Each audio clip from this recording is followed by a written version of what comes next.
남유용의 임계 백시발이라는 그 글의 한 부분인데, 여기서 운다는 말은 뭐 징징대고 운다는 말이 아니라 가슴 깊이 깨달음을 얻고 도전을 받고 했다는 그런 의미입니다.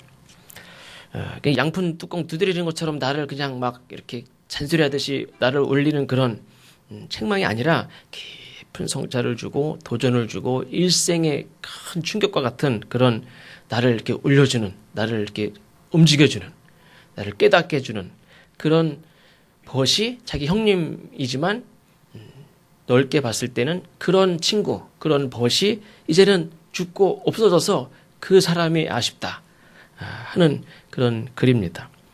사람은 혼자 깨닫고 혼자 배우고 혼자 뭐 뜻을 펼치는 게 아니라 인생의 어떤 시점마다 도전을 주고 나를 올려주는 그런 스승이나 또 친구나 어떤 벗을 만나게 되어 있습니다.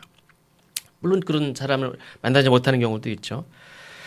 나에게 평생 잊지 못하는 그런 울림을 주는 그런 사람, 친구가 됐든 선생님이 됐든 그런 사람을 만나게 된다면 이보다 큰 복이 없을 것이다 생각이 듭니다. 그런데 어떤 경우는 또 반대로 스승을 잘못 만나면 차라리 배우지 않느니만 못한 경우도 있습니다. 오히려 잘못된 스승을 만나면 폐인이 될 수도 있어요. 바른 길이 있는데 바른 길을 두고 평생 미로를 헤매듯이 그렇게 돌다가 인생을 마칠 수도 있습니다. 그러니까 진실로 그 사람을 이렇게 세워주는, 또 내가 이렇게 낙심한다든지 내가 가라앉아 있을 때 무기력해져서 그냥 인생을 이렇게 보내고 있을 때 나에게 울림을 주는 그런 친구, 그런 사람이 있었는데 그 사람이 죽었어요. 그 사람은 나를 이렇게 움직여주는, 올려주는 그런 사람이 없어요. 내가 그 다음부터는 그런 경험이 없었던 그 친구를 아쉬워하는 그런 글을 잠깐 말씀을 드렸는데, 성경에서도 보면 수많은 신앙의 인물들의 삶을 보면 어떤 사람을 만나는가에 따라서 그 사람의 삶이 가만두면 그냥 그 자리에 머물러 있을 수밖에 없는 그 사람인데, 어떤 사람을 다 만나면서 그 사람이 우리가 생각했을 때 저 사람에게서 뭘 기대할 게 있을까라고 했던 사람인데 그냥 저러다가 죽지 하는 사람인데 쭉 도약하는 그런 사람도 볼 수 있고, 정말 괜찮은 사람이라고 생각이 드는데 반대로 어떤 사람을 잘못 만나가지고 그냥 지옥으로 곤두박질 치는 사람도 있어요. 어떻게 손도 쓰지 못하고 그냥 인생을 망치는 사람도 있어요. 제가 학교 다닐 때 어떤 동아리가 있었는데 학교에 93학번 어떤 후배가 전교 수석으로 들어왔는데 몇 년 만에 졸업했다고 그랬죠? 12년 만에 졸업을 했나? 그냥 방황을 하다가 좀 늦게 겨우 12년 만인가. 전에는 10년 만에 졸업하는 어떤 선배들이 도서관에 어느 날 빵을 쫙 돌려요. 그러면 무슨 날인가 하면 제가 10년 만에 졸업을 합니다. 후배 여러분들 열심히 하십시오. 그러면서 빵을 쫙 돌리고 이제 졸업을 하고, 그 당시에는 뭐 학번이 높은 분들은 이제 대학원을 꼭 진학 안 해도 이제 목단수를 받고 목회를 시작했는데, 지금 이제 대학원을 반드시 졸업을 해야 이제 목회 시작을 하죠. 근데 이제 10년 만에 학부를 졸업하고 그냥 빵을 한번 쫙 돌리고 졸업하는 분들도 있었는데, 이 친구는 수석으로 들어왔는데 뭔 그냥 고민이 많고 막 그런지 12년인가 14년 만에 졸업을 하고 빵을 샀는지 아마 그랬는데, 어떤 사람들이 그러더라고요. 다 제가 속한 그 동아리 때문에 제 망쳤다고 그러더라고요. 한편으로는 그래, 선배를 잘못 만나가지고 우리 서클에 학교 그냥 똑똑한 놈 한 명 들어왔는데 나를 잘못 만나가지고 저렇게 인생이 좀 잘 못 풀리나 보다, 내가 잘 못했구나 하는 생각도 들은 적이 있었습니다. 성경에서도 보면 이렇게 어떤 사람을 만나서 정말 세상에서는 정말 구제불능이고 그렇게밖에 살 수 없는 사람인데 완전히 새로운 어떤 뭐 경제적으로 잘 살게 됐다든지 이런 측면이 아니라 도저히 그 죄 가운데 나올 수 없는 그런 사람이 완전히 정말 거룩한 하나님의 사람으로 일을 하고 헌신하고 살아가는 것들도 볼 수 있습니다. 오늘 성가대 찬양도 우리의 만남을 기뻐합니다. 우리의 만남을 축복하고 기뻐하고 하나님 앞에 감사하는 그런 찬양을 하셨는데 어떻게 알고 그 성공을 하셨는지는 잘 모르지만 가사 다 생각나시죠? 결론은 우리의 만남을 축복하고 기뻐하고 감사하는 그런 찬양입니다. 오늘 우리가 이렇게 만난 것이 하나님 앞에 감사한 일이고 또 기뻐할 일이 되어야 될 줄로 믿습니다. 어떤 사람들은 교회에 와서 어떤 사람 잘못 만나서 다시는 교회 안 다니는 사람도 있어요, 사실은. 밖에서 어떤 교회에 다닌다는 집사님이라는 분이 권사님이라는데 누구 장로라는데 만나서 아주 그냥 내 교회라면 이런 경험을 한 사람도 있지만 교회 다니면서 그런 경험을 해서 교회를 떠나서 다시는 교회 안 다녀 하는 사람도 의외로 굉장히 많아요. 전에도 말씀드렸죠. 전에는 한창 막 교세가 늘어날 때는 기독교인이 1200만이라는 얘기도 있었는데 지금 800만도 안 된대요. 근데 1000만을 쳐도 나머지 1000만 명 정도가 다 교회를 다녀봤다는 거예요. 지금 안 다닌대요. 그게 좋은 경험보다도 좋지 않은 그게 뭐 소화를 시킬 만한 일들인데 그렇지 못한 경우도 있겠지만 어쨌든 그런 좋은 만남 그런 것들이 사실은 있어야 되는데 교회에서 그렇지 못한 부분들도 많이 있다는 거죠. 오늘 성경의 본문 1절에도 보면 어떤 사실을 기록하고 있습니까? 바울이 윗지방으로 다녀 에베소에 와서 어떤 제자들을 만났다는 사실을 먼저 기록하고 있습니다. 요한의 세례만 알던 제자들이 바울을 만나면서 그 신앙이 이렇게 제자리를 찾고 본 궤도에 이렇게 오르듯이 신앙의 궤도가 제자리를 찾는 또 우리가 입구에는 딱 들어섰는데 저쪽에 꼬린을 해서 거기까지 나가야 되는데 그냥 입구는 문 열고 들어가는데 거기서 헤매고 있다든지 거기서 그냥 제자리에 앉아 있다든지 할 수도 있죠. 그 길을 제대로 찾았다고 볼 수 있습니다.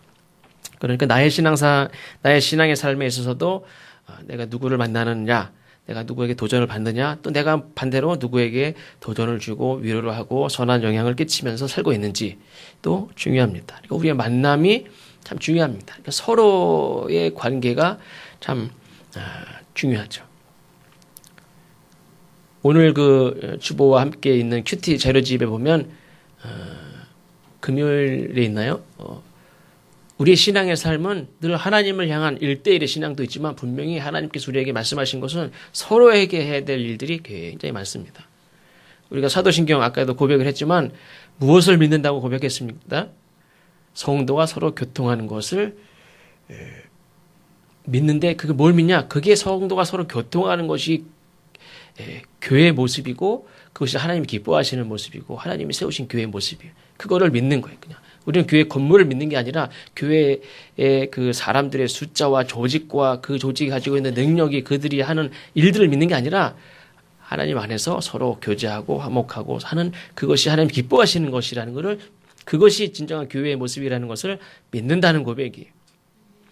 그래서 우리에게 하나님이 명령하신 또 권면하시는 많은 일들 중에서 개별적으로 하나님 앞에 어떻게 하라고 하시는 말씀도 있지만 대부분이 다 서로에게 하는 거예요. 금요일날 큐티 한번 펴보시겠습니까? 주보에 들어있죠. 큐티 금요일 부분. 네, 보면 제가 서로에게 하라고 하신 말씀들을 쭉 찾는데 너무 많아서 사실 못했어요. 그냥 이렇게 추려가지고 적었는데 기도하는 것도 하나님을 향해서 1대1로 기도하는 것도 있지만 서로 죄를 고백하는 것도 하나님 앞에 죄를 고백하지만 서로가 죄를 고백하는 말씀도 있죠. 서로 위로하고 용서하고 서로의 짐을 지고 서로에게 하라고 주신 말씀이 굉장히 많습니다. 근데 이런 모든 것들이 언제 일어납니까? 우리 성도들이 우리 이웃과 함께 만났을 때에 다 하나님 주신 해야 될 말씀들을 주셨습니다. 예수님의 비유에서 예를 들면 예수님의 비유에서 강도 만난 자가 있습니다. 이 강도 만난 자와 같은 처지에 있는 사람들이 이 세상에 몇 명이나 될까요? 사실 너무나 많습니다. 근데 그에게 자비를 베풀었던 사마리아인과 같은 사람은 몇 명이나 될까? 안타깝게도 별로 없어요. 기독교인이 이 세상에 몇 명이 될까요? 보통 한 20억 명이 넘는다고 그래요. 그 20억 명이 넘는데도 불구하고 선한 사마리아인과 같은 사람은 세보면 얼마 되지 않는다는 거예요. 그 도움을 받지 못하면 결국 죽어가야 되는 사람들이 너무 많은데 정작 그들을 돕는 사람들은 없어요. 기독교인이라는 이름을 가지고 돌아다니는 그 사람들이 레위인이 됐든 제사장이 됐든 분명히 저 사람 예수 믿는 사람이고 옷까지 입었어요. 돌아다니는 사람은 많아요.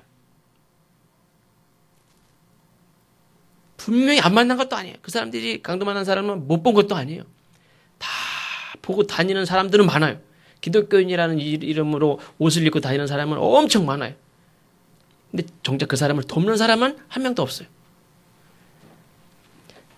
그러니까 이 세상의 모든 사람들이 다 교회를 다니고 모든 사람들이 다 목사를 하고 다 장로를 해도 죽을 사람은 죽어요, 계속. 도움을 받지 못하고 죽어가는 사람은 계속 죽어간다고. 왜 그러냐면 제사장이라는 사람도 레위인이라는 사람이 평생 하나님 앞에 헌신한 사람들도 그냥 돌아다니기만 하지 해야 될 일들을 하지 않고 만나야 될 사람들을 만나지 않고 그냥 돌아만 다니는 거예요. 만나긴 만나죠. 보긴 봤어요. 근데 다 피해서 가요. 그러니까 이 세상의 모든 사람들이 다 교회를 다닌다고 이 세상이 바뀌는 게 아니에요. 그냥 지나쳐만 다니는 사람이 많아서 뭐 하겠어요. 그러니까 하나님의 역사는 이 세상의 모든 사람들이 다 교회 등록하고 다 교회 다니게 된다고 하나님의 역사가 일어나는 게 아니라 사마리아와 같은 사람이 한 사람을 만나더라도 만나야 하나님의 역사가 일어나는 거지. 다 교회를 다니는데 만나야 될 사람을 만나지 않고 그냥 도로만 다닌다고 하나님의 역사가 있는 게 아니에요. 예수님께서 저기 삭개오를 찾아가서 만나서 말을 걸고 너 집에 오늘 내가 가서 좀 머물자. 그래서 그 집에 머물 때 그 역사가 있었고 또 고향으로 돌아가서 이렇게 고기나 잡고 있던 그 낙심에서 돌아가서 고기나 잡고 있던 그 베드로를 예수님이 우리 같았으면 저런 배신자를 뭐하러 찾아갑니까? 근데 거기를 찾아가서 베드로에게 다시 내 양을 맡기는 일들을 감당했을 때 그럴 때 하나님의 역사가 일어났습니다. 그냥 다 불러놓고 한마디에 해서 일어난 게 아니라 하나님은 물론 말씀으로 세상을 창조하시고 하시는데 그냥 한 말씀으로만 하셔도 되지 않습니까? 근데 예수님은 일일이 만졌어요. 아픈 사람들도 일일이 만졌어요. 일일이 쓰다듬어주고 일일이 만나고 일일이 대화를 다 했어요. 그러니까 물론 기도도 중요하지만 나는 만나야 될 사람 한 명도 안 만나고 나도 사실 지난주에 만나야 될 사람이 많았는데 못 만났어요. 만나지는 않고 그냥 앉아서 계속 기도만 하는 거예요. 그 사람을 위해서 그게 다 헛소은 아니죠, 물론. 내가 만나고 싶지만 만날 수 없는, 예를 들면 내가 병상에 이렇게 누워 있는데 내가 그 와중에 내가 누군가를 위해서 계속 기도하는 분들도 있죠. 근데 내가 멀쩡해가지고 만나야 될 사람 만나지 않고 나는 그냥 기도는 할게요. 나가세요. 난 몰라. 난 기도는 할게요. 예수님은 그냥 앉아서 기도만 하신 분이 아니실 때 그렇죠. 주무실 시간도 없이 그냥 많은 사람들을 만나셨어요. 성경에 능통하면서 언변이 좋았던 아볼로, 지난주에 봤죠. 아볼로라는 그 사람의 인생에도 누구를 만났습니까? 이 브리스길라와 아골라라는 사람을 만나면서 아볼로의 그런 신앙적인 열정, 그의 능력이 더 이렇게 탁월해지면서 온전해지면서 하나님의 역사를 잘 감당하는 사람이 됐습니다. 사울도 마찬가지죠. 사울도 그가 예수님, 물론 예수님도 이 사울을 찾아가셨죠. 개인적으로 딱 만나가지고 사울 인생이 변화됐습니다. 그 사울을 또 찾아가서 만난 사람이 누굽니까? 그 바나바라는 사람이. 오늘도 보면 이름은 나오지 않지만 에베소의 어느 제자들을 누가 만났습니까? 바울이 만났습니다. 이렇게 하나님께서는 어떤 만남을 주신단 말이에요. 그 만남이 우리가 기대하지 않았던 만남일지라도 그 만남이 진실하고 잠깐이라도 진실하고 해야 될 줄로 믿습니다. 이번 주 중에는 제가 그 교회에서 설교 준비를 하고 있는데 어떤 분이 찾아오셨어요. 그래서 목사님 좀 뵙고 싶다고. 저라고. 아닌데 무슨 일이시냐고. 작년에 제가 왔었는데 아닌데 누구시냐고. 전임자 목사님 설명해 드렸더니 그분인데 작년에 왔었는데 제가 2012년 12월 달에 여기 부임했는데 아닌데 작년인데 막 그러면서 얘기하다 보니까 술 한잔 하셨어요. 잘못 찾아왔나? 강인구 목사님 잘 아시더라고요. 그래서 전화번호가 안 되고 전화를 통화시켜 드렸더니 막 설명을 하는데 강인구 목사님도 잘 모르신대. 현대아파트 맞은 그 상가 3층 분명히 맞는데 그래서 한양대 외과병원 폐 전문이고 이제 그런 분이시래요. 이렇게 교제가 있었었는데 아주 이렇게 친하게 지내시지 않아서 그랬는지 어쨌든 그래서 결국에는 강인구 목사님도 여기서는 조금 기억나는 것 같습니다 했는데 잘 모르신대. 그래가지고 어떻게 된 건가. 그래서 한참 얘기하고 이렇게 하고 키티 자리도 하나 드리고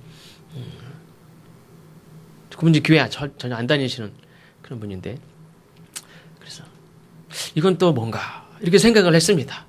그래서 저쪽 건물 아니냐고. 저쪽도 아니래요. 분명히 여기고 잘 아시더라고요.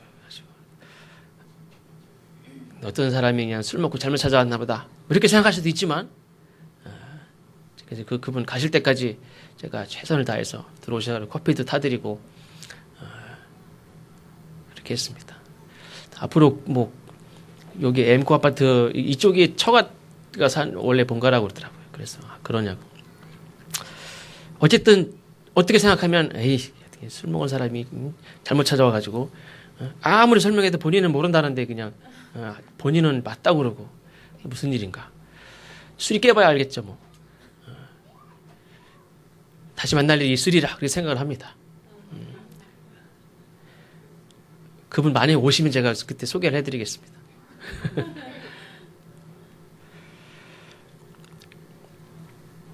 어떤 사람을 어떻게 만나든지 간에 우리는 분명히 예수님과 같은 그런 마음으로 성경에도 그렇지 않습니까? 누구에게 대하든지 늘 예수님을 대하듯이 그렇게 하라고 그랬습니다.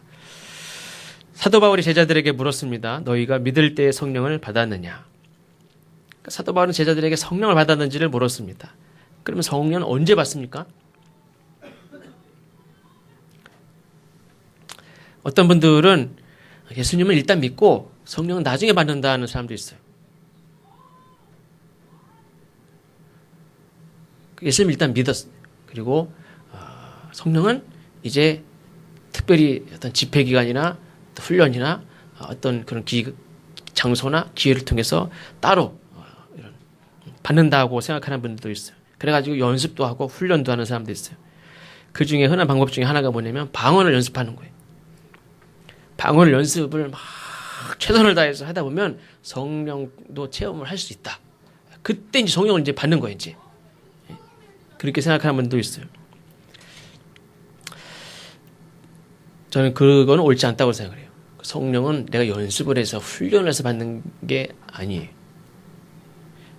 이슬람의 신비 종파 중에 메블라나라는 종파가 있습니다. 여기에는 사진 한번 보여주실래요? 거기에 보면 이 세마춤이라는 게 있습니다. 원래는 춤은 아니고 이제 기도의 한 형식인데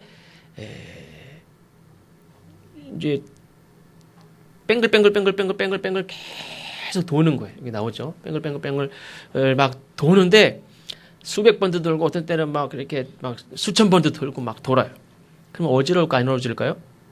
어지럽죠. 근데 어지러움의 지경에 빠지면서 그 순간에 또 무아지경으로 이렇게 빠져들면서 신을 체험할 수 있다.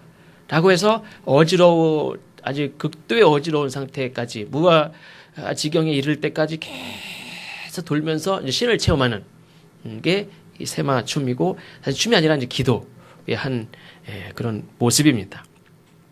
그래서 이 복장을 보면 원통형의 모자가 있죠. 이 모자는 이렇게 모자가 있는데 이 모자는 이 묘비를 의미합니다. 또 넓은 치마는 이제 수의를 뜻하고 흰색 저고리 위에 무덤을 상징하는 검은 망토를 이제 이렇게 입기도 합니다. 근데 이렇게 막 춤을 쳐서 뱅글뱅글 돌아서 어지러울 때까지 막 돌아가지고 거기서 신을 체험하려고 하는 그런 게 여기 있습니다. 그래서 이 이슬람 중에서도 이거는 일부 아주 극소수 신비종파에 속하는데 이것이 이제 관광상품이 돼서 많은 사람들이 이걸 보려고 하고 많은 사람들이 이걸 이제 공연 중에 이걸 또 막 보여주는 경우가 있습니다. 됐습니다.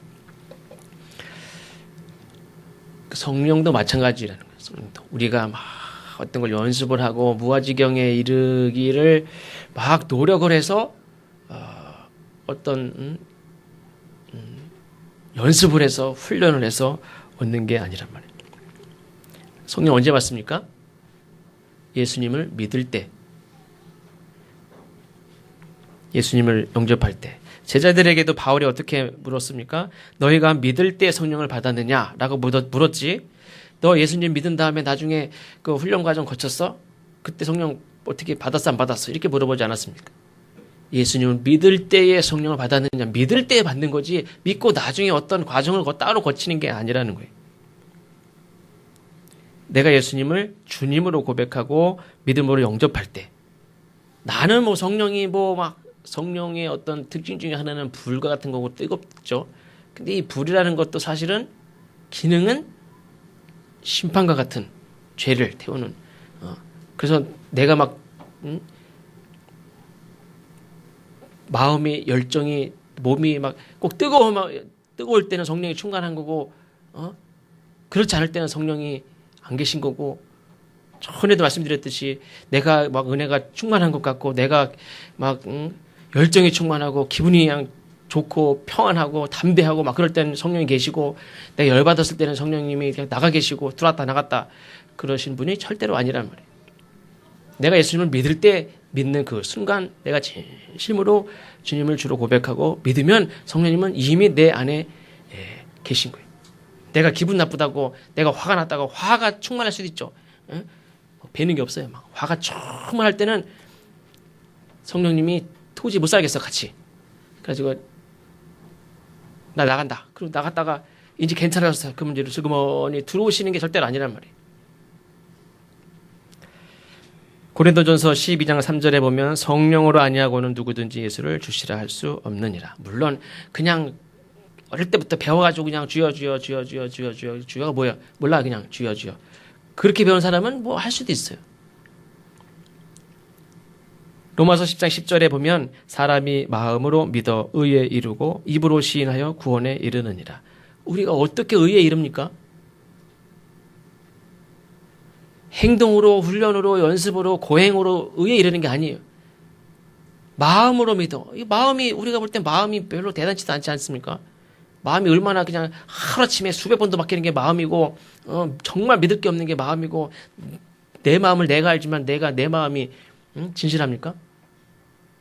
변덕이 죽을 듯하고 그냥 좋을 때는 그냥 이랬다가 조금만 기분 나쁘면 그냥 확 다 때려치고 싶은 게 내 마음인데, 내 마음으로 믿는 게 뭘 대단해요, 그게. 근데 하나님은 내 마음을 보신단 말이에요. 그 마음.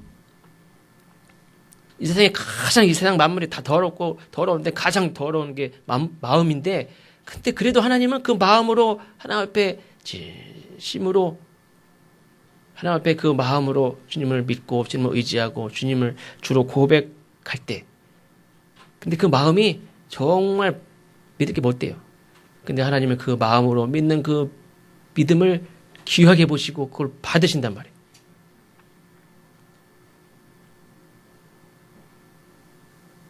나는 저 사람을 평생 내 아내로, 남편으로 사랑하겠습니다. 그건 그때 얘기지. 우리 바뀌는 게 내 마음이에요. 사람들은 그걸 못 믿어요, 마음을.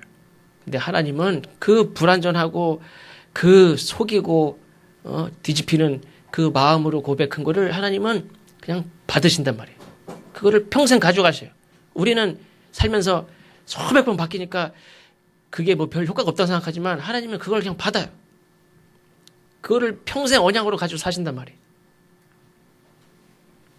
그렇게 우리가 의롭게 됐어요. 그러니까 내가 한 게 아니죠. 내가 생각할 땐 내 마음이 그게 무슨 뭐 도장을 찍어도 시원찮은데 내 마음으로 믿은 게 뭘 그게 무슨 효과가 있어요. 하나님은 그거를 받았어요. 입으로 시인하여 구원에 이르느니라. 전에도 말씀드렸죠. 세례 받을 때 예 라는 말 한마디, 결혼식 할 때도 이 남자를 당신의 남편으로 평생 사랑하며 살겠습니까? 네 라는 그 말 한마디 때문에 결혼식이라는 걸 한다고 그랬어요. 아무리 좋은 게 뭐 행사가 많아도 네 라는 말 없으면 그 결혼식이 안 돼요. 그러니까 그 네 라는 말 한마디 예수님은 그거 듣고 그냥 계속 가는 거예요. 그냥 어느 날은 그냥 아니라고 그러고 뒤집히고 속색이고 막 떠나고 나가버리고 할지라도 그거 하나.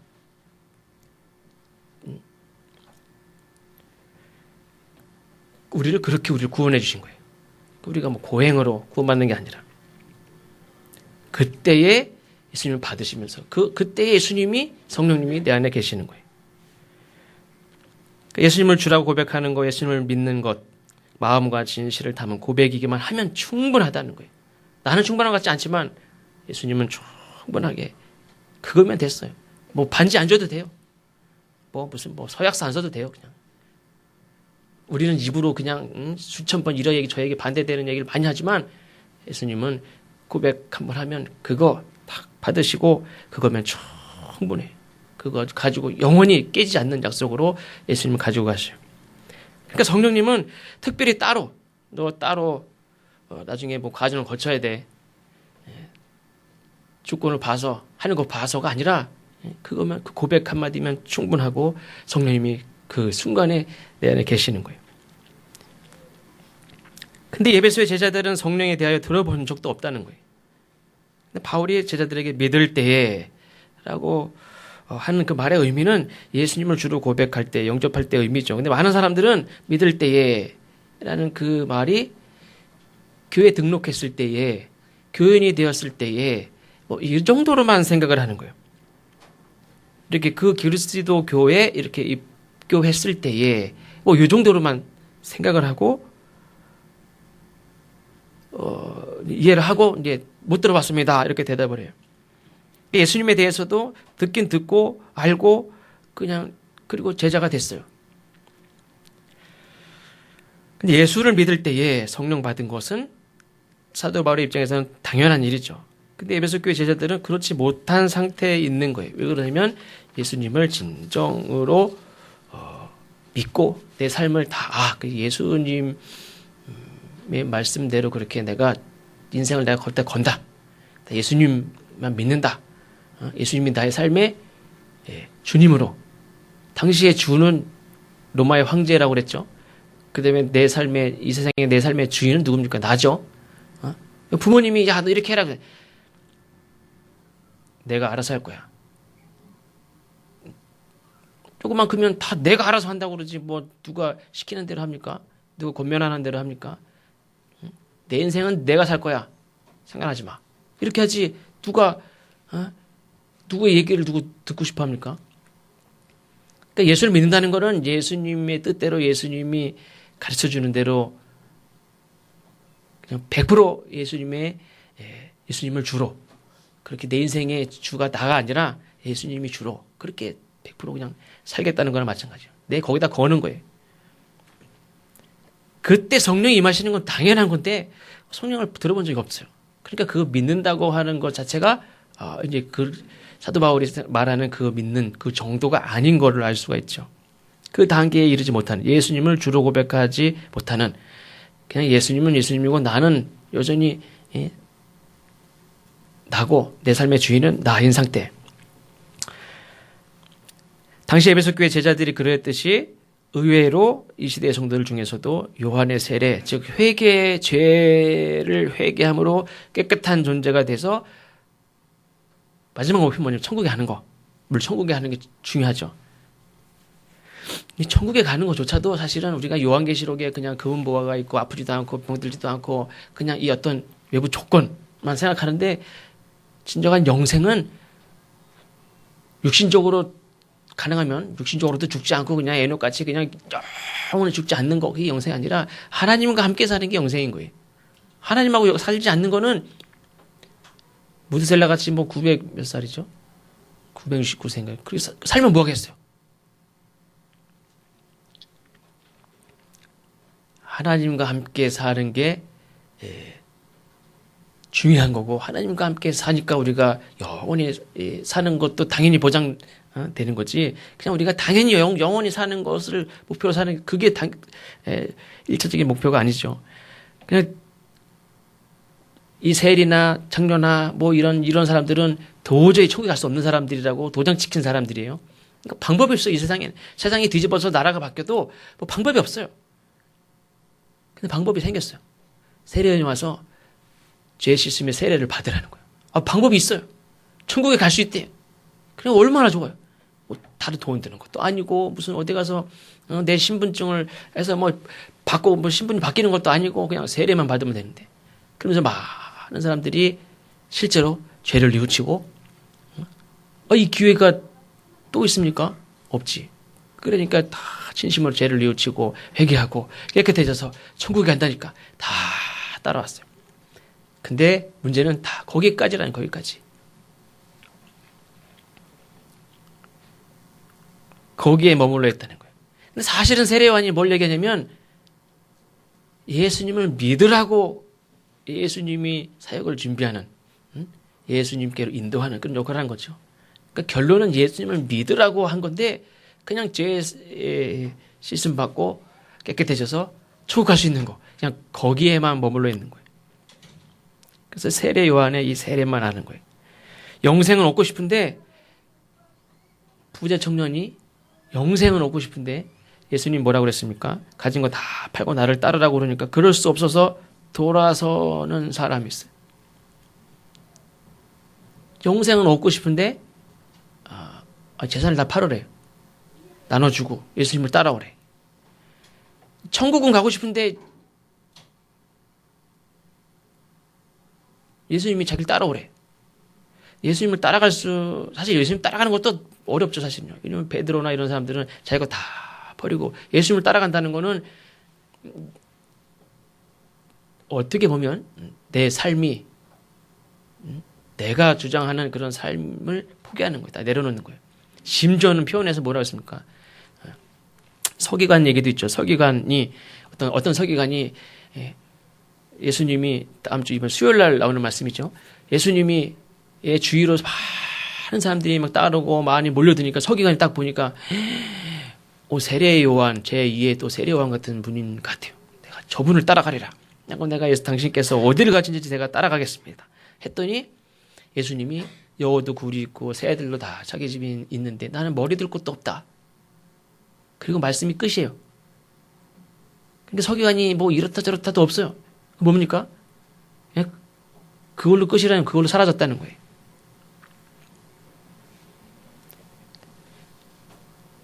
그 세례 요한의 그 정도만 알고, 사실 세례 요한은 예수님을 믿으라고, 예수님을 따라가는, 예수님의 제자가 되는 삶이 돼야 되는데 그냥 세례 요한까지만 머물러 있는 사람들이 많다는 거예요. 아까 이 서기관 같이, 부자 청년 같이 막상 예수님을 따라가 보려고 했더니 예수님을 100% 믿고 따라가야 되는 거예요. 나는 그렇게 생각을 안 했거든요. 돈도 가지고 이것도 가지고 이렇게 적당히 예수님을 따라 살면 좋겠는데 완전히 다 버리고 따라오라는 거예요. 100%. 다 돌아간 것 같이. 어떻게 보면 이 시대에 많은 그리스도인들이 착각하고 잘못 알고 교회 다니는 사람도 많이 있을 수도 있어요. 사도 바울이 제자들에게 했던 것처럼, 예수님이 서기관에게 말씀하셨던 것처럼 분명하게 얘기하면 저 사실은 그런지 모르고 왔습니다. 그리고 돌아갈 사람들도 많을 수도 있어요. 실제로 예수님이 말씀하실 때 많은 사람이 돌아갔었죠. 그때 제자들한테 너희도 갈래냐? 이런 말씀도 있죠. 분명히 세례 요한은 회개 세례를 주면서, 이게 회개라는 거는 예수님 앞에 나아가는 하나의 어떤 통로와 같은, 하나의 시작과도 같죠. 예수님께로 인도하는 하나의 시작과도 같습니다. 세례를 베풀면서 백성에게 내 뒤에 오시는 이를 믿으라. 이는 곧 예수라. 그 세례 요한의 세례만 알던 사람들이 정작 세례 요한이 예수님을 믿으라고 말씀한 것은 까지 나가지 못하고 그냥 세례요한의 세례에 머무는 죄를 깨끗이 함 받고 거기에만 머물러 있는, 그냥 예를 들면 그냥 착하게 사는 거예요.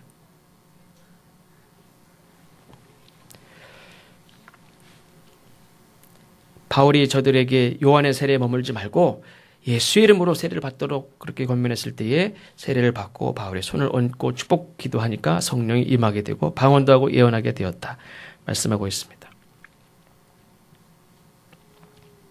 앞에서 말씀드린 바와 같이 우리의 신앙이 단지 그냥 그래 착하게 살자, 죄짓지 말고 살자, 인간적인 힘을 의지하지 말고 하나님을 의지하며 살자, 물론 이거 다 옳습니다. 그렇죠?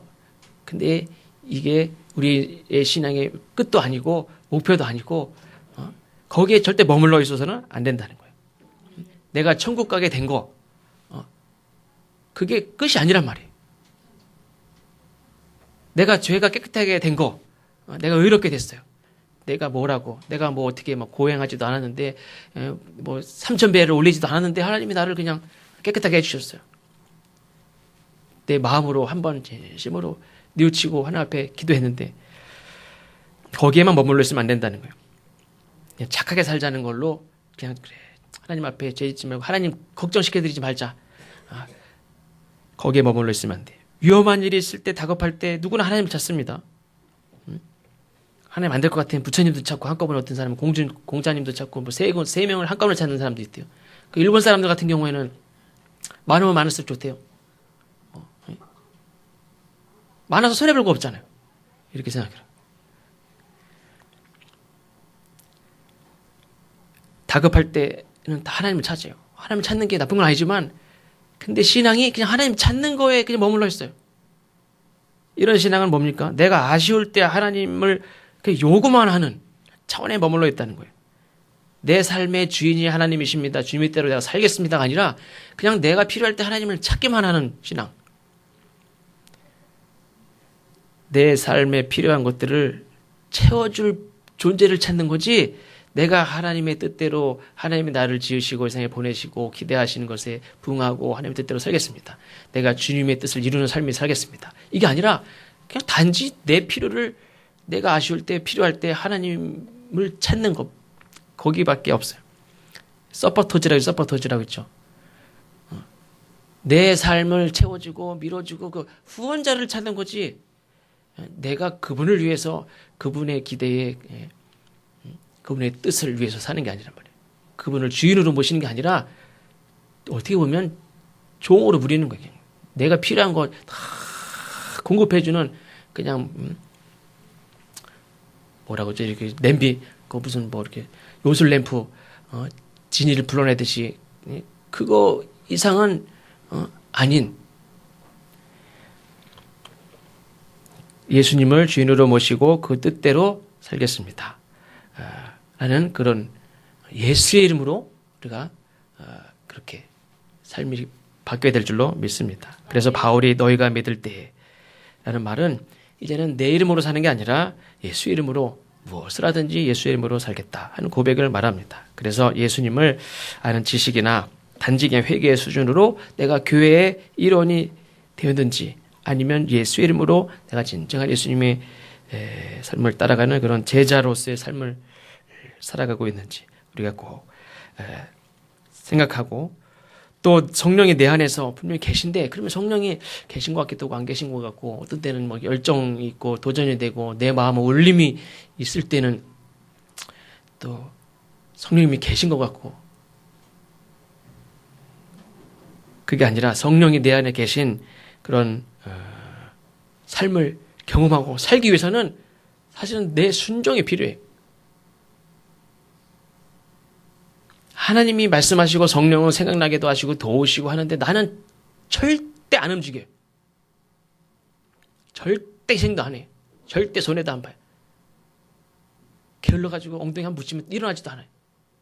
꼼짝도 안 해요. 아무것도 안 해요. 손을 까딱도 안 해요. 근데 내 안에 성령님이 계시기를 어떻게 그걸 간구합니까? 성령님의 역사는, 그런 경험은 내가 힘들어서 순종할 때 그게 경험되는 거지. 나는 아무것도 안 하고 가만히 있는데 그게 경험되지 않아요. 힘들어도 자기 십자가를 지고 걸어가면서 경험되는 거예요. 힘들어도 내가 여기서 예배당 바닥을 닦으면서 청소라도 하면서 밥이라도 하면서 경험이 되는 거지. 내가 생각으로 백날 면벽 10년이면 무슨 뭐 누가 도를 통한다고 그랬나? 누가 벽을 보고 10년 동안 묵상을 하고 해보세요. 되나? 벽 보고 10년 묵상할 것보다 청소하는 게 나아요. 성령님의 역사는 내가 힘들어도 바로 움직여서 땀도 흘리고 이렇게 순종할 때 성령님이 내 안에서 충분히 경험되어지고 체험하는 거지. 순종하지 않는 삶에 성령님이 계시지만 절대 성령님이 얼마나 귀하고 성령님이 얼마나 따뜻하고 아름답고 귀하고 멋지고 이걸 절대 경험할 수 없어요. 그래서 성령을 또 받아라. 나중에 또 받아야 되고 또 받아야 되고 또 받아야 되고 그냥 돈 쓰면 돈 또 받고 돈 쓰면 또 용돈 받고 하듯이 그렇게 성령을 받는 게 아니라 성령은 어떻게 됩니까? 성령은 충만해져야 되는 거예요. 충만해. 성령을 또 받으라고 하는 게 아니라 성령 충만을 받으라. 이렇게 말씀하셨지. 성령 충만해지라고 그랬지. 다 썼어? 또 받아야겠네. 또 받고 하는 게 아니란 말이에요. 근데 성령 충만은 힘들어도 내가 순종하는 삶을 살 때 하나님이 원하시는 것이 이거구나. 그래도 힘들어도 감당하려고 할 때 성령님이 내 안에 계신 것을 경험도 떼어지고 말할 수도 있고 간증도 있는 거지. 내가 회피하고 변명하고 자기 합리하고 그러면서 성령님을 어떻게 경험하겠습니까? 내 안에 분명히 계시지만 우리가 예수님에 대한 지식이 아니라 예수님을 진정으로 믿는 그 믿음으로 실제로 따라가는 예수님께서 버리고 따라오라고 했을 때도 버리고 따라갈 수도 있는 실제로 따라가는 삶을 살 때 사람과의 관계에 있어서도 애정도 있고 의리도 생기는 거지. 그냥 아무리 백날 얘기한다고 의리가 생깁니까? 힘들어도 뭔가를 같이 할 때 거기서 의리도 생기는 거고 애정도 생기는 거고 뗄 수 없는 그런 관계가 생기는 거지. 나는 성령님에게 한 번도 순종한 적도 없고 마음으로는 다 내가 이렇게 살아야지 하는 마음으로 가득 찬다고 그게 성령 충만이 아니란 말이에요. 예수의 이름으로 사는 게 뭔지를 다시 한번 생각을 하면서 그렇게 실제로 이렇게 힘들어도 미라를 뭐 많이 얘기하지 않으셨죠. 미라 하나를 얘기하셔서 하나가 심겨졌을 때에 그 열매를 말씀하셨듯이 우리가 성경 말씀 많이 있지만 그 많은 거 다는 두고 한 말씀이라도 우리에게 주셨을 때 그 말씀을 이렇게 자꾸 행해 볼 수 있는 믿음으로 살아볼 수 있는 저와 여러분이 되시기를 바랍니다. 기도하겠습니다. 하나님, 우리가 예수님을